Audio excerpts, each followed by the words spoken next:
monde, c'est Charles chez GDM Pixel et aujourd'hui on se fait un petit tutoriel sur la configuration de W3 Total Cache. Donc c'est un tutoriel qui va être assez rapide puisque j'en ai déjà fait un aujourd'hui qui durait 1h20. Donc 1h20 sur W3 Total Cache, croyez-moi c'est super long, surtout pour vous. Donc là on va faire la version super courte, super condensée pour vous montrer qu'en définitive c'est pas difficile d'avoir des bonnes performances pour votre site avec un plugin qui est gratuit. Sur WordPress, vous trouverez aussi d'autres plugins payants qui font super bien le boulot, je pense à WP Rocket notamment. Mais il y a des gens qui n'ont pas envie de mettre forcément d'argent dans un plugin de cache. Donc on va regarder ce qu'on peut faire avec W3 Total Cache. Et donc ce tuto, je le fais pour tordre un petit peu le cou aux histoires de sites qui sont cassés par W3 Total Cache. W3 Total Cache ne casse pas ton site. W3 Total Cache fait ce que tu lui as demandé de faire. Donc si tu cliques sur Enable All Cache et que tu cliques sur Enregistrer et que tu te dis c'est bon, j'ai installé le plugin, ça va marcher. Eh ben non, ça marche pas. Pourquoi? Parce qu'il faut le configurer. C'est pas très compliqué. Vous allez voir que c'est pas très long. On va le faire de suite. J'ai remis tous les réglages par défaut, puisque évidemment, c'est pas la première fois aujourd'hui que je le fais.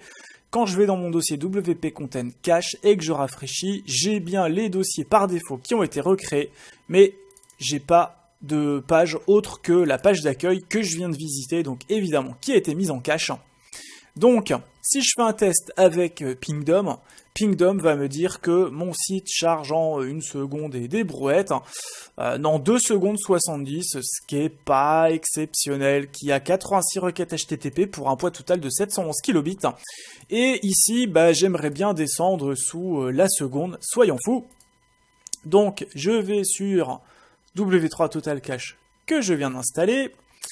Donc il me dit que j'ai les réglages par défaut. Ben oui, je sais que j'ai les réglages par défaut. Et justement, on va rester un maximum avec les réglages par défaut. Parce qu'en définitive, il n'y a pas beaucoup de choses à modifier pour avoir des perfs corrects. Même avec les réglages par défaut. La seule chose qu'on va vraiment éviter de faire, c'est cliquer sur le toggle all caching type on or off. Donc en gros, tout activer ou tout désactiver avec clic. Le bouton magique qui fait le boulot. Ça, non, pas avec ce plugin-là. Désolé. Si vous voulez un truc facile à utiliser, où il y a juste à faire installer le plugin et cliquer sur le bouton magique, WP Rocket. Mais W3 Total Cache, il ne le fera pas. W3 Total Cache, il faut le configurer. Donc, je suis sur l'onglet Performance, General Settings, Général, j'y touche pas. Page Cache, je l'active. Je me mets sur Disk Basic ou Disk Enhanced. Si vous êtes sur un hébergement mutualisé, vous prendrez Disk Enhanced. Si vous avez un serveur dédié ou un serveur virtuel et que vous avez des extensions installées telles que WinCache, Memcache, Xcache ou APC, vous pourrez utiliser ça. Ce sera un petit peu plus performant. Moi, je suis sur un VPS SSD qui me coûte 3 € par mois pour faire toutes mes petites vidéos de test. Donc, voilà, je prends Disk Enhanced et vous allez voir qu'on va quand même avoir des super perfs. Minify, on l'active, mais par contre, on ne le met pas en auto, on le met en manuel. On va rester sur du disque. Le reste de la config, on n'y touche pas. Cache de base de données, on l'active, on reste sur disque. Cache objet, on l'active. Browser cache, on l'active. CDN, on n'en a pas. Reverse proxy, on n'en a pas. Monitoring, on n'en veut pas. Licence, non. Divers, page speed, nanani, nanana, non. Parce que de toute façon, quand on aura fini la config, on n'aura plus jamais besoin de venir regarder ce qui se passe dessus. Et je peux enregistrer. Ensuite, je vais aller sur la section page de cache, donc page cache. Et là, je vais modifier quelques petites choses. Je vais cacher les requêtes HTTPS. Non, je ne vais pas les cacher, ça c'est pour le e-commerce. Puisque mon site est full HTTPS. On cache la page d'accueil, il n'y a pas de raison. On cache les flux. Ou pas. C'est vraiment pas ce qu'il y a de plus important. Allez, on va quand même le mettre. On ne cache pas les pages 404, on ne cache que les requêtes qu'il y a sur fifou.me parce que on va partir du principe que les serveurs de YouTube et Google Fonts qu'on utilise également font bien leur boulot. Le reste, on n'y touche pas. On veut que le cache se régénère une fois par heure. À vous de voir ce qu'il y a de mieux comme réglage en fonction du nombre d'articles publiés sur votre site, etc., etc. Moi, j'ai pas beaucoup de trafic et des articles, j'en fais quand j'ai le temps, donc pas souvent. Donc, je vais mettre 3600 secondes, c'est largement suffisant. Politique de purge, allez, on va pas se prendre la tête, on va pas y toucher. La partie avancée, hop, hop, hop, hop, hop, on n'y touche pas. Éventuellement, vous reviendrez sur cette section-là si vous avez des petits soucis par rapport à un plugin particulier que vous utilisez dans des circonstances particulières et qui peut-être fonctionnera pas. Donc là, il faudra éditer, par exemple, dire, je sais pas moi, la page contact, je la mets jamais en cache. Voilà, c'est une chose qui peut être faite. Ensuite, je suis sur le cache de base de données. Je touche à rien. Je ne touche à rien, je ne touche à rien, j'enregistre, cache objet, je vais rien toucher, browser cache, là je vais quand même cliquer sur 2-3 petites cases, alors expires header, je le veux, cache control headers, je le veux, ça je le veux, set w3 total cache headers, je le veux, don't set cookies for static file, je vais le cocher, mais il faut gérer ça au niveau du domaine aussi, donc on le fera plus tard, donc je le coche. Le reste, je n'y touche pas, à part Enable HTTP gzip compression, ça c'est super important. Donc là c'était pour les CSS et les JavaScript. On va le faire également pour les fichiers HTML et XML. Bon, c'est coché, ça me va très bien. Ensuite, médias et les autres fichiers, durée de vie du cache, beaucoup de secondes, ça doit faire, je sais pas ce que ça fait, mais c'est long. On le laisse comme ça, on s'en fout. On s'assure qu'on a bien la compression gzip qui est activée. Disable cookies for static file. Et je fais save all settings. Et grosso modo, j'ai fait, on va dire, 50% du boulot. Je vais relancer un petit test sur Pingdom pour voir ce que ça dit. J'étais à 2 secondes 7, 86 requêtes. Au niveau des requêtes, normalement, je ne vais pas bouger. Au niveau du temps de chargement, je vais être légèrement en dessous, et là bizarrement je vais regarder, mais à mon avis il m'a pas effacé les réglages par défaut. Si, il les a effacés. Donc là ce que j'ai en fait c'est le cache du serveur de Pingdom, donc on va tester depuis New York. Donc les temps de chargement vont plus du tout être ça va plus être ça, hein, ça va être n'importe quoi. Bon, bah, je l'ai toujours, et il me dit toujours 54 secondes. Donc là, il y a un truc en cache quelque part, parce que je devrais pas avoir 54 requêtes. Je devrais être à 88 requêtes. Alors éventuellement, on va le faire avec GTmetrix. Ça va changer. Ça va pas être beaucoup plus long. Et GTmetrix, il va pas me dire de la merde comme me dit Pingdom. Il va me sortir quelque chose de cohérent. Du moins j'espère, parce que je dois être à 88 appels HTTP, puisque j'ai déjà fait ma minification tout à l'heure, mais là je l'ai effacé, donc pas de raison que ce soit encore là. Alors, qu'est-ce qu'il me dit? Il me dit 54 requêtes. Bon, alors on va essayer de supprimer le cache. Donc je clique sur Performance Empty All Cache. Voilà. Et je dois retomber sur du 88 requêtes HTTP. Si je retombe pas sur 88 requêtes HTTP, c'est qu'il y a... Voilà, c'est bon. Donc, 3 secondes 9, mais testé depuis New York. On va le retester depuis le même serveur que tout à l'heure. 86 requêtes HTTP. Tout à l'heure, j'étais à 2 secondes 7. Je suis descendu à 1 seconde 15. Donc déjà, on voit qu'on a gagné 1 seconde et des brouettes. C'est pas mal, mais on peut faire mieux. Et alors, comment est-ce qu'on va justement gratter ces dernières millisecondes qui nous intéressent en regardant ce qui se passe du côté de la minification des fichiers CSS et JavaScript. Donc la minification, c'est quoi? On va prendre 2 minutes pour en parler. Je vais sortir mon inspecteur d'éléments Firebug et on va regarder ce qu'on a dans le code source. Donc ici on a le head et puis derrière on a plein de balises méta, plein de liens et plein de fichiers qui sont appelés pour composer ma page. Donc j'ai quoi? J'ai des CSS, des JavaScript, il doit y avoir des fichiers de typo qui se baladent aussi. Et on voit qu'il y en a quand même pas mal. Donc tous ces fichiers-là, évidemment, bah, ça génère une requête au serveur. Si je regarde ce qu'il y a avant mon body fermant, je vais voir que j'ai aussi quand même quelques JavaScript. Et donc tous ces fichiers-là, on va les retrouver sur la timeline, sur Pingdom. Et donc voilà, mes fichiers ils sont chargés dans cet ordre-là. Ils sont envoyés dans cet ordre-là, mais évidemment, plus j'ai de fichiers à envoyer, plus ça prend de temps. Donc ce qui m'arrangerait, c'est d'avoir le moins de fichiers possible. Et donc avec la minification des fichiers CSS et JavaScript, on va pouvoir réduire drastiquement le nombre de fichiers CSS et JavaScript envoyés par mon serveur pour composer ma page. Comment ? Le plugin va prendre les fichiers en question, il va les coller, entre guillemets, et puis après les minifier, c'est-à-dire les compresser un petit peu pour que ça prenne moins de place, et donc ça va permettre de réduire le nombre de requêtes HTTP. Donc pour ça, on va se placer sur la page d'accueil, mais on va pas le faire avec Firebug, on va le faire avec Chrome parce que l'éditeur, l'inspecteur de contenu est un petit peu plus facile à utiliser.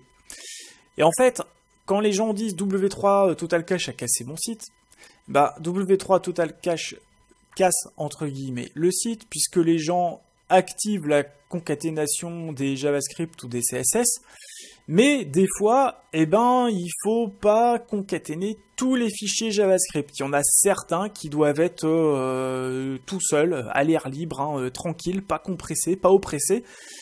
Sinon, ils font pas bien leur boulot. Pareil pour les CSS, mais pour les CSS, c'est quand même beaucoup plus rare. Donc, grosso modo, on va devoir se coltiner la concaténation et la minification des fichiers JavaScript et CSS à la main. Et puis, après, surfer un petit peu sur le site, regarder ce qui marche, regarder ce qui marche pas, pour retirer les fichiers concernés de cette concaténation minification pour rétablir les fonctionnalités du site. Donc ça suppose deux choses. Première chose, c'est d'y passer un petit peu de temps. Avec l'expérience, vous verrez que vous y passerez rarement plus d'un quart d'heure. Franchement, 10 minutes, c'est une bonne moyenne, parfois un petit peu moins. Faut compter 10 minutes pour configurer ce plugin-là tranquillement. La deuxième chose que ça suppose, ça suppose de connaître un tout petit peu votre thème, les plugins que vous utilisez, et donc forcément d'avoir un tout petit peu de connaissances en HTML, un tout petit peu, pas beaucoup, juste pour savoir identifier un fichier. Par exemple, je vais regarder dans mon Firebug, si je vois quand j'ai utilisé la concaténation, minification, etc., que je vais vous montrer sur cet article-là. Il y a des petits trucs qui servent à rien sur ce thème, comme sur plein de thèmes, pour dire j'aime pas. Donc quand l'utilisateur clique sur like, il a un petit truc qui se met à jour. Ça, c'est piloté par un JavaScript. Donc, si ce truc-là, il marche plus quand j'ai fait ma concaténation et ma minification de fichiers, forcément, c'est que le fichier en question, et il fallait pas le concaténer ou le minifier. Et donc, je vais aller regarder dans mon code source, je vais regarder dans le head et je vais regarder dans le footer. Et ici, je sais que ce plugin, il s'appelle, je sais plus comment il s'appelle, mais je vais le retrouver. Il s'appelle, ce serait bien Cactus, non c'est pas, c'est WTI quelque chose. Et si je le trouve pas dans le footer, il va être dans le header. Et donc il s'appelle, on s'en fout, c'est WTI like quelque chose, je vais le retrouver tout à l'heure. Voilà, WTI like post. Donc en gros, si cette fonctionnalité-là ne fonctionne plus, c'est que ce fichier-là, j'aurais pas dû le concaténer et le minifier. Donc j'aurais juste à le retirer. Donc tout ça, comment ça va se passer ? Je prends Chrome, l'inspecteur de Chrome, je prends Notepad, et dans Notepad, je vais coller tous les fichiers que je vais trouver dans mon head et dans mon footer. Donc là, par exemple, c'était la page concaténée, donc c'est pas bon. C'était la page avec la minification. Et là, je me retrouve avec un head normalement qui va être beaucoup plus lourd. Voilà. Donc là, je vois que j'ai CSS, CSS, CSS. Donc je vais copier les adresses de tous ces fichiers-là en partant du haut. Donc ici, c'est pas chez moi. Fifou.me XMLRPC, c'est pas un fichier que je peux concaténer. Là, c'est YouTube, ça c'est Google.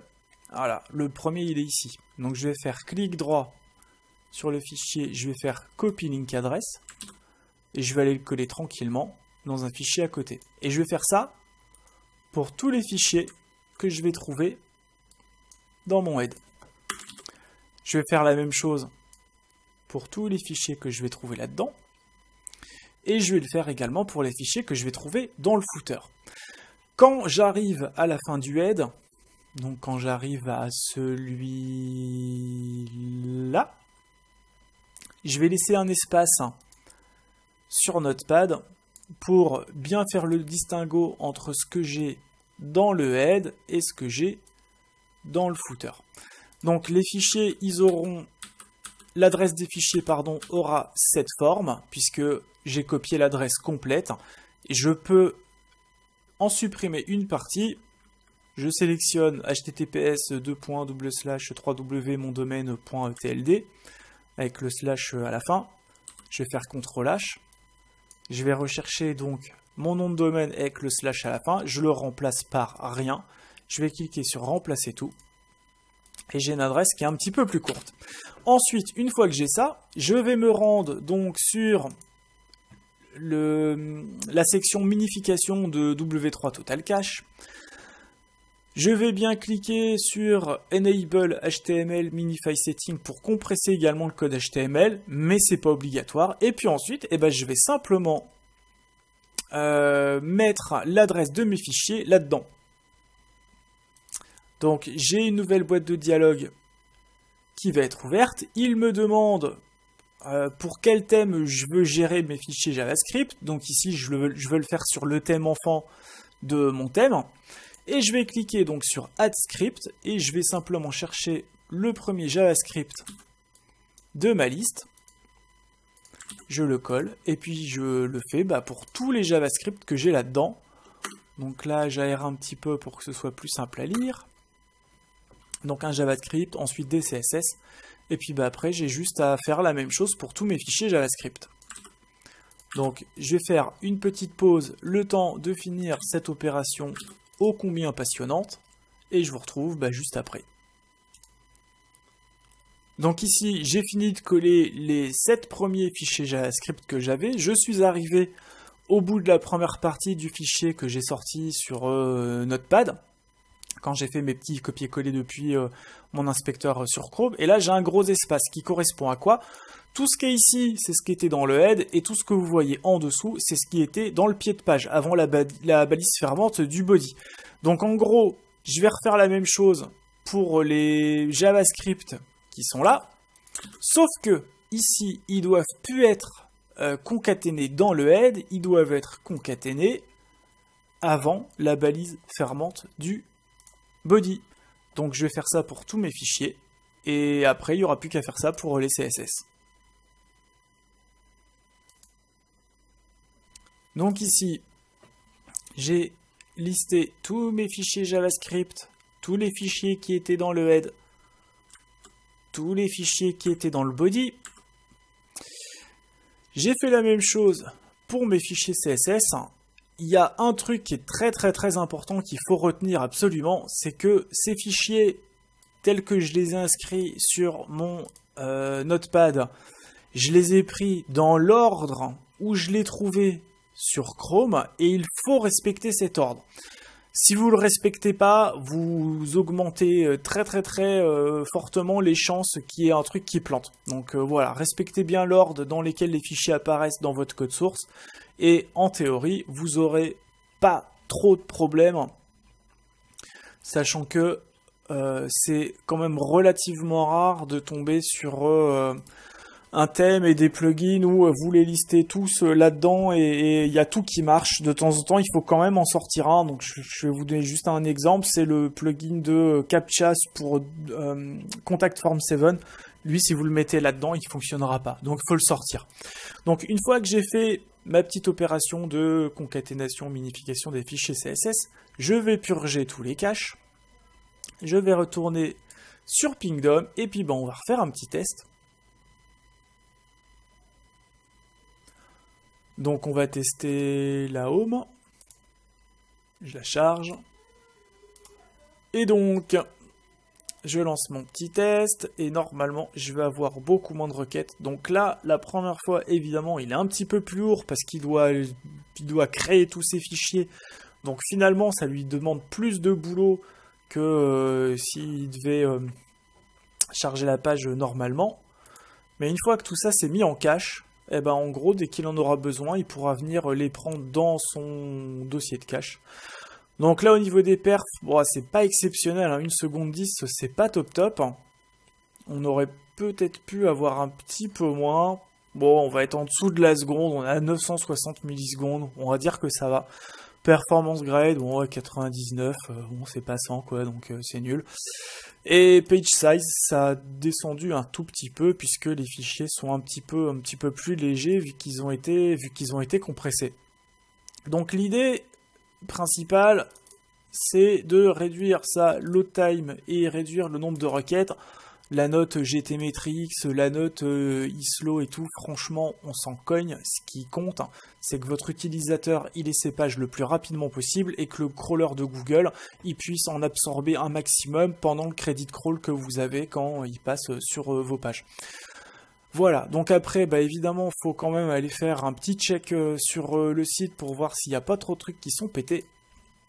A priori, ça se passe bien. Je charge ma page, donc là, je vais le faire avec Chrome. Voilà, donc je vais prendre ces pages-là. Voilà. Bon, ça a l'air de marcher, j'ai rien qui est tout pété.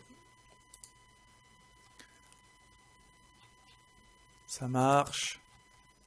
Ça marche donc de mémoire, puisque je connais le thème. Il y a un truc qui marche pas.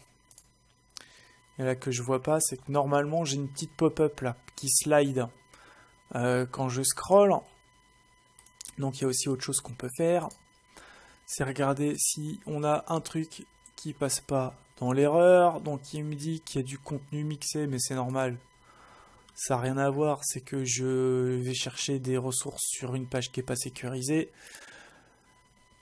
Et il me dit quand même que j'ai une erreur dans un de mes fichiers JavaScript, et ça doit être la fonction qui me fait popper cette petite fenêtre quand j'arrive à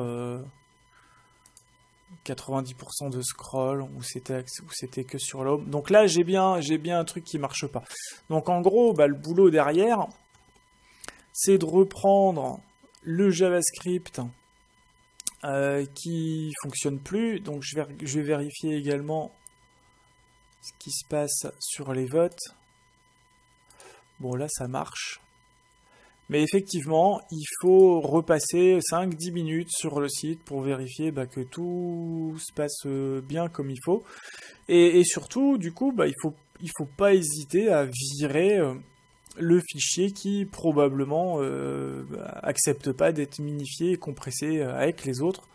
Donc pour ça, c'est pas compliqué, il suffit juste de cliquer sur Delete. Il sera rajouté quand même dans le head, hein, ça va pas empêcher le site de tourner, mais vous aurez une requête HTTP en plus, ce qui n'est pas dramatique. Bon, après, si vous avez tout viré, effectivement, là, il y aura quand même un gros souci. Je vais regarder... Ah bah si, il est là. Il est là. Bon, il était peut-être pas configuré sur toutes les pages, remarquez. Bon, bah écoutez... CTRL F5, non, il marche, ok, bon là j'ai du pot, tout fonctionne.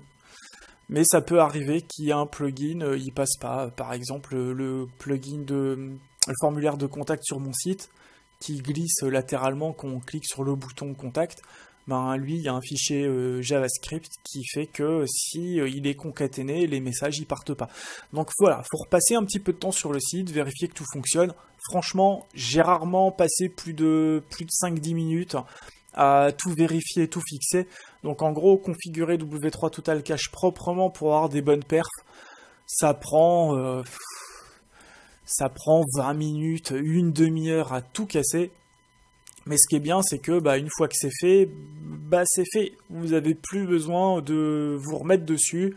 Sauf éventuellement quand vous rajoutez un plugin sur votre site, faut le relister dans les fichiers que vous voulez minifier et concaténer. Donc là je parle des fichiers CSS et JavaScript qu'il peut y avoir sur le plugin. Donc voilà, vous avez vu que c'était pas très long, c'est pas si compliqué, il faut juste prendre son temps et puis connaître un tout petit peu votre thème et vos plugins pour fixer le cas échéant s'il y a besoin de le faire. Mais effectivement, la méthode, je clique sur un bouton magique et je clique sur envoyer et ah, ça marche. Non.